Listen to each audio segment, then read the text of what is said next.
국회의원들보다 더 앞에 서서 윤호개인을 외치고 윤석열 대통령을 계속 외치면서 한동안 앞서서 가다가 이제 조금 분위기가 이상하니까 제지를 하니까 이제 뒤로 빠지고 하면서 소위 말해서 이제 엉망진창이 된 거죠. 목적성도 어디에 어느 지점을 향하고 있는지 불분명해지고 그러다 보니까 명분이 약하고 침묵 시위라는 형태도 변질이 되고 윤호개인 세력을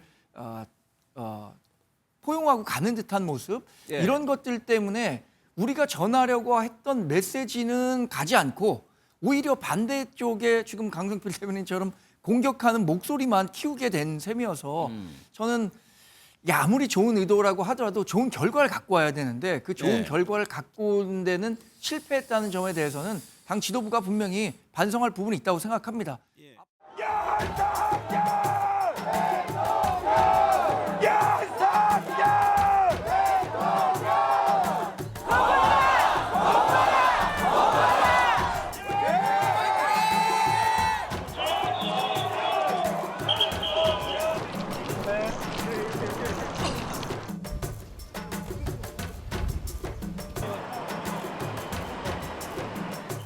집회 신고가 되지 않아서 구호를 하거나 저희가 피켓도 못 들고 있습니다. 여러분들께서 협조해 주시면 감사하겠고요. 장동영, 김민수 화이팅! 이제 조용히 갈게요. 가운데 걸립니다.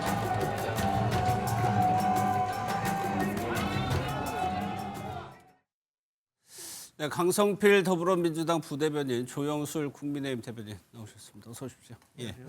어제 국민의힘이 청와대까지 했던 이제 도보 행진 영상을 보여드렸는데 어제도 저희가 잠깐 짚긴 했지만 조영술 대변인 집회 신고가 안 돼 있다고 지금 김민수 최고위원이 얘기를 하고 있어요. 이게 48시간 전에 하면 되는 걸로 알고 있는데 그게 왜 안 됐을까요? 실무적으로. 이게 이제 실제로 이 집회가 결정이 된 게 그 먼저 이제 3.1절 이후에 3월 2일 날 이제 국민의힘에서 최고위원회를 열었습니다.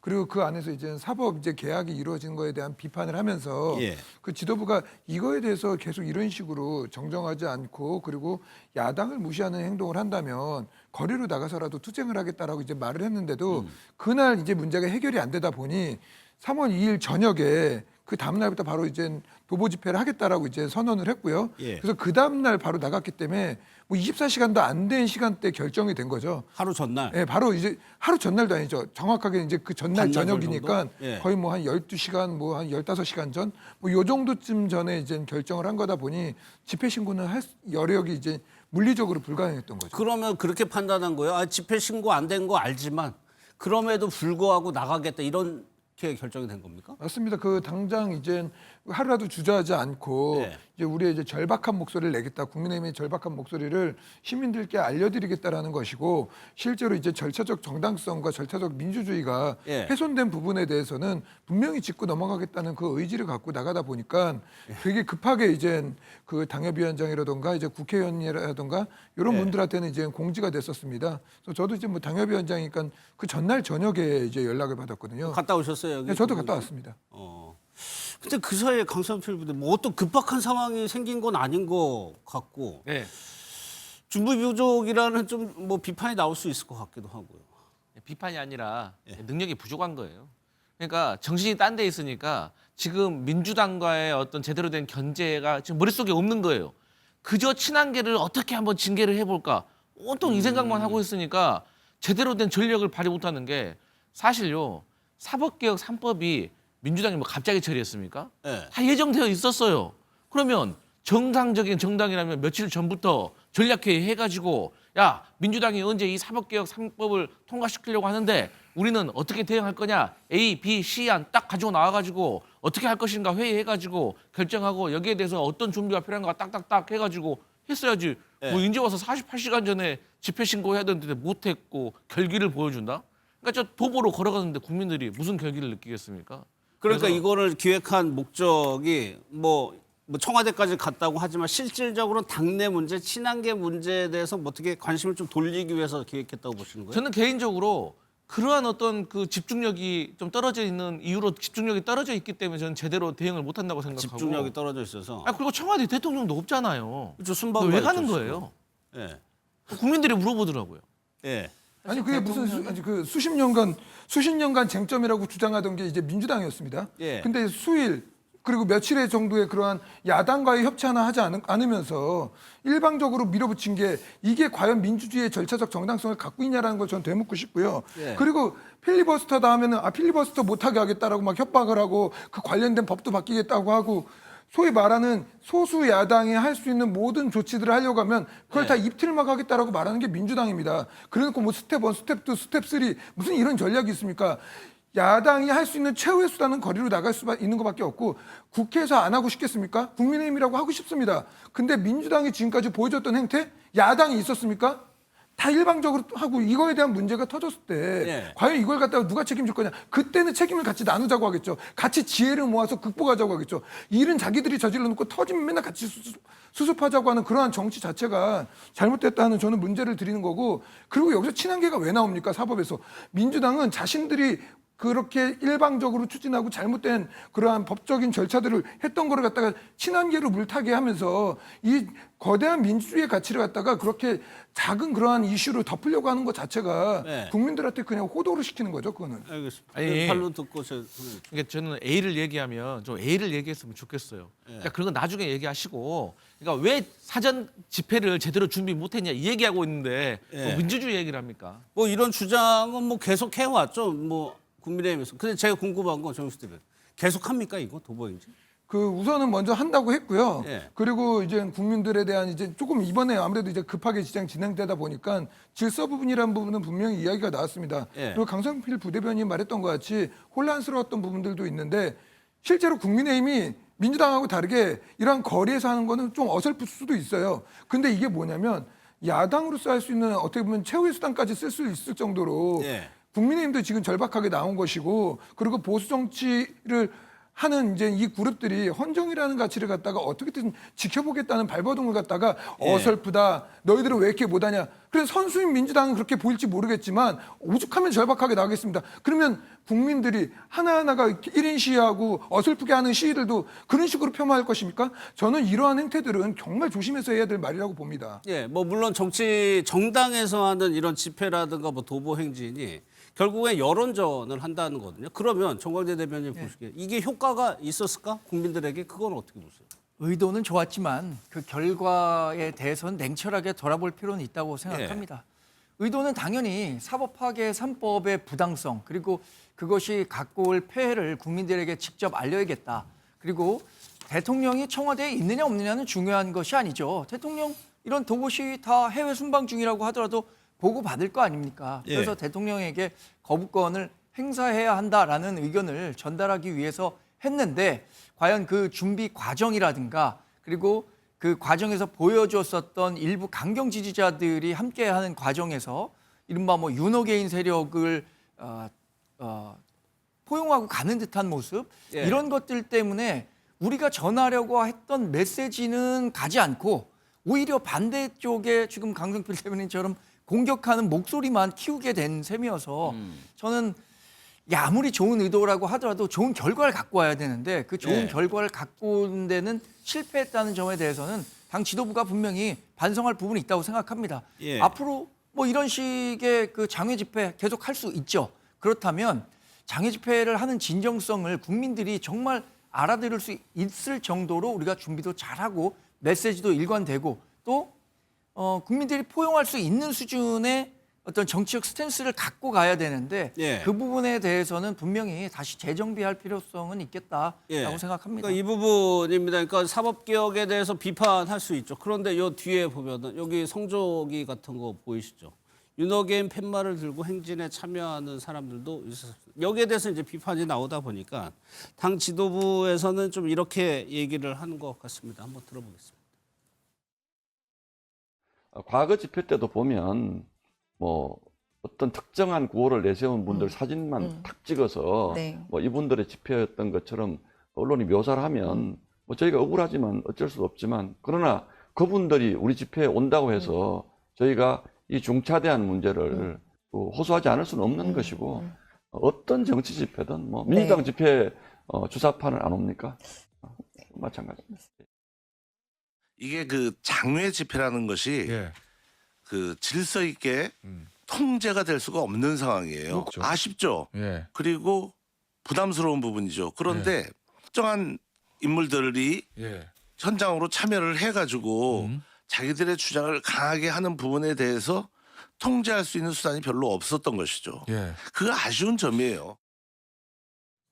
그러니까 저런 집회를 할 때 오겠다고 하는 사람을 어떻게 막느냐의 취지인데 실제로 좀 그런 적이 뭐 있나요? 지금 이제 황당하게 본질에 어긋나게 이제 주사파는 안 오냐 이렇게 예. 얘기를 하죠. 맞습니다. 뭐 누구든지 올 수 있는 거니까 그게 뭐 어떤 파든지 간에 올 수는 있는 거죠. 그런데 장외 집회 정말 절박성에서 나와야 되는 거잖아요. 최후의 수단 뭐 단식, 장외 집회 이런 것들은 정말 절박하게 그러면 명분에 충실해야 되는 건데 예. 명분에 충실하려면 그 목적성이 분명해야 됩니다. 목적성. 과연 이게 지금 사법, 뭐 사법 개혁에 대한 그 저항 이런 부분들을 이제 목적으로 한 거냐에 있어서 그러려면 이분들이 이제 침묵 시위라고 개념 규정을 했잖아요. 예. 침묵이 주는 그 무게는 정말 많은 논리나 어떤 많은 이야기보다 훨씬 무거울 수 있었죠. 그러려면 같이 참여한 분들도 그 취지에 공감하고 다 같이 침묵을 지켜주면서 아 이게 울림이 있구나 이런 느낌을 줘야 되는데 침묵은커녕 이 국회의원들보다 더 앞에 서서 윤호개인을 외치고 윤석열 대통령을 계속 외치면서 한동안 앞서서 가다가 이제 조금 분위기가 이상하니까 제지를 하니까 이제 뒤로 빠지고 하면서 소위 말해서 이제 엉망진창이 된 거죠. 목적성도 어디에 어느 지점을 향하고 있는지 불분명해지고 그러다 예. 보니까 명분이 약하고 침묵 시위라는 형태도 변질이 되고 한마디로 엉망진창 집회였다라고 보여집니다. 예, 지금 나오는 반응, 당내 반응을 보면 오히려 우리 때문에 저 사람들이 그러니까 윤호개인 세력을 얘기하는 것 같습니다. 저 사람들이 시내를 누빈꼴이 됐다. 그리고 현역 의원의 익명의 현역 의원은 내가 성조기를 따르는 건지 뭐 하는 건지 모르겠다라는 자조적인 뭐 말들도 지금 평가도 좀 나오고 있는 것 같아요. 조영실 대변인 마지막까지 조영실 대변인도 가셨어요 청와대 앞까지. 전 처음에 시작했다 저도 중간에 이제 나왔습니다. 왜냐면 이게 예. 전날에 정해진 거다 보니까 기존에 이제는 의원들이든 이제 당협위원장들이든 이런 분들이 빠지는 이유가 정말 중요한 일정이 있으면 어쩔 수가 없는 거거든요. 그래서 저도 이제 웬만한 일정을 조정하고 이제 가다가 예. 중간에 이제 저도 이제 나왔는데 방금 말씀 주셨던 것 같이 이거는 당협위원장들과 이제 국회의원들 이렇게 소위 말하는 그 지도부 인사들이 이제 침묵 행진을 하겠다라고 계속 공지를 했고 그리고 이제 현장 국회에서 출발할 때도 이분들만 간다라고 계속 예. 그 공지를 했는데도 불구하고 이제 그분들이 이제 따라 나선 부분들이 있다 보니까 어떻게 보면 국민의힘이 이런 것들에 굉장히 능숙하지 못한 부분들이 분명히 있었습니다. 그렇기 때문에 근데 그분들이 계속 앞으로 나가고 따라오고 하는 거에 대해서 말릴 수가 없죠. 오지 말라고 해도 이제 오는 거니까. 그리고 이제 앞서 나가는 부분은 우리가 그러다 보니까 국민의힘이 가다가 중간에 여러 번 썼습니다. 좀 질서를 유지시키려고 하고 그리고 좀 뒤로 좀 가주십시오 이렇게 했는데 예. 그럼에도 불구하고 아마 이제 시민분들이라던가 이제 당내 일부 인사들이 봤을 때는 너무나도 질서와 이런 통제들이 제대로 안 된 부분들도 분명히 있다 보니까 그거에 대한 지적을 한 것이지 제대로 싸워라 그리고 제대로 대한 목적을 들고 가라 이 말씀을 하신 거는 분명히 엄중한 지적이라고 봅니다. 왜냐면 이게 어쨌든 우리가 이제 삼권 분립을 지키고 민주주의를 지키겠다는 것이지 뭐 특정 세력과 결합을 한다 그리고 특정 세력을 위한 것은 아니기 때문에 예. 분명한 그러한 본질의 가치들은 어쨌든 하면서 더 나아질 거라고 봅니다. 예, 여기서 앞서 보셨지만 민주당을 얘기하면서 주사파의 비유를 했어요. 그 부분은 어떻게 생각하세요? 뭐 신동욱 의원이 저렇게 이제 궁지에 몰려 있는 상황에서 어떤 말이든 할 수 있다고 생각하고 뭐 주사파가 있는지 없는지도 전 잘 모르겠습니다. 예. 그런데 이제 문제는 이런 겁니다. 그러니까 집회를 준비하는 과정 속에서 예를 들어 강성 지지자들이라든가 아니면 송조기를 들고 윤어게인 세력이 저렇게 합류할 것을 예상을 못했습니까? 못했다면 그것도 문제인 거죠. 그러면 예상이 뻔히 되고 있으면 이들을 어떻게 분리시키든지 아니면은 안 해야죠. 그러니까. 예. 그래가지고 사진에 찍힌 모습이 윤어게인 집회 아닙니까? 지금 국민들이 어떻게 생각하겠어요. 지금 내란 수괴가 지금 감옥에 있는데. 예. 그래서 저는 국민의힘에서 조금 대여 투쟁, 그러니까 뭐 민주주의 원칙 좋은 말씀이신데 여당을 견제하는 거 저는 필요하다고 생각을 해요. 근데 저렇게 희화화가 돼버리면 어떡합니까? 예. 그래서 저는 좀 야당이 좀 제대로 된 전략을 썼으면 좋겠다 이런 바람이 있습니다. 사실 마음 같아서는 절대 다수의 국민의 호응을 얻기 위해서 저 도보 집회를 하는 거잖아요. 그럼 절대 다수의 그 국민들이 원하는 진영에 있어야 하는데 그렇죠. 지금 집회에 참석한 사람들의 일부는 그 절대 다수가 아니라 절대 소수의 목소리를 강변하는 사람들이 적극적으로 참석하고 있단 말이에요. 근데 이렇게 소수의 목소리, 강경한 목소리 항상 있었습니다. 예. 그거는 뭐 좌파 진영에도 있고 우파 진영에도 항상 있는 거예요. 그런데 대중정당을 표방하는 원내 1당, 2당이라면 그렇게 소수의 그 극단적 주장을 하고 있는 사람들이 그 해당 정당에 와서 활동할 수 있도록 공간을 주느냐 안 주느냐 그게 중요하다고 생각하거든요. 전 민주당 뭐 아까 뭐 주사파 관련한 얘기를 할 때 여유 있게 넘기는 것 주사파 활동할 수도 있지만 그 사람들이 적어도 민주당에서 주류의 목소리를 대표하지는 못하도록 한다라고 생각하기 때문에 민주당을 지지하는 사람들이 있을 거예요. 국민의힘도 마찬가지입니다. 그런 사람들이 국민의힘에서 와서 그들의 목소리를 낼 수 있지만 그것이 당 주류의 목소리는 아니다라고 국민들에게 설득을 해야 하는데 어제 본 모습은 상당히 실망스러워요. 저도. 예. 그러니까 더 많은 사람이 윤석열 전 대통령에 대한 내란 1심 재판 결과 받아들일 수밖에 없고 그렇기 때문에 윤석열 전 대통령에 대한 판단은 이제 역사적 판단을 맡기고 우리 앞으로 나가자 이런 식으로 하는 사람들이 다수였다면 이렇게 예. 희화화되지 않았을 건데 워낙 소수가 모였는데 그중에서도 또 다수는 윤석열 전 대통령에 대해서 이렇게 여전히 미련 버리지 못하고 있는 사람들의 목소리가 대변되고 있다. 이렇게 예. 비춰지는 게 너무 안타까운 거죠. 예.